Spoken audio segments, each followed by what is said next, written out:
Good morning to meteorologist Travis Klineski here on this Wednesday morning. A bit foggy to start things off. We're also seeing increasing cloud cover moving in from the west. A few spotty showers and isolated thunderstorms. There's actually a lot more activity up in South Dakota, which isn't even on this map, and there's some in northern Nebraska.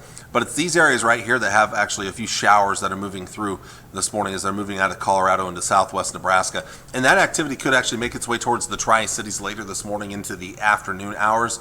Now, the more we see, that could potentially keep the instability down a little bit, especially if there's not much sun today, which might prevent the threat of severe weather or at least keep that chance a little lower than expected. There is going to be a cold front that makes its way in. It'll be right in here later this afternoon, and that could trigger some strong to severe thunderstorms later this afternoon. Anytime after about 3 o'clock, there is a chance. That will continue into the evening hours, mainly before midnight. After midnight, the skies will start to clear up, and we'll get some cooler, more comfortable air that comes in from the north, not as humid behind that front getting into tomorrow morning. We start off with some sunshine tomorrow, but the clouds will be on the increase from the west, and here come showers and thunderstorms, this time more focused towards southwest Nebraska, northwest Kansas. We could get clipped here in the Tri-Cities, but if you live north and east, your chances are pretty slim of seeing anything tomorrow. Those will push to the southeast and move out of our area tomorrow evening. Maybe something redevelops here in northern Kansas later in the night, but most places will remain on the dry side. So the Storm Prediction Center does have a large part of our area under a slight risk of severe weather for, again, the mid to late afternoon into the evening hours.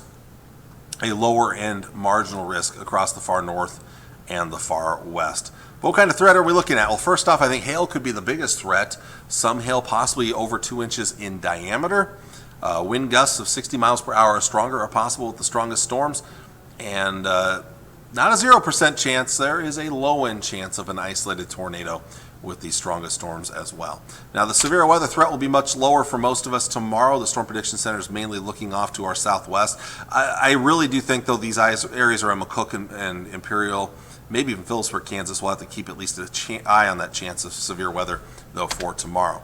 Temperatures today topping out in the upper 70s and low to mid 80s. I think we'll see a lot more upper 70s depending on that cloud cover today. If there's some sun, yeah, we'll get a little warmer, but if it stays cloudy, could see more 70s out there for today. Warmer temperatures in the southwest.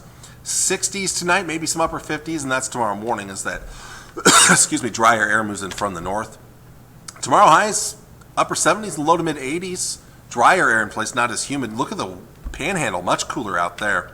Tomorrow night, looking at temperatures in the 50s and lower 60s. That takes us into Friday morning. And then Friday itself, low and mid 80s for highs. And it's after that we'll start to heat things up here as we're going to see slight chances of showers and storms Friday and Saturday. Not very good chances there. And temperatures start to warm up on Saturday. Then the heat comes Sunday, Monday, and Tuesday. And those 90s, they look like they're going to stick around a while next week. All next week hot, maybe getting closer to the triple digits the middle of next week here. And along with that, probably some humidity as well. Now, I go with mostly dry weather. Can't rule out something very isolated, but the chances of storms are fairly low next week. I want to thank you all for watching on this Wednesday morning. I'll see you all again on Thursday with all the latest. Until then, take care and God bless. Bye.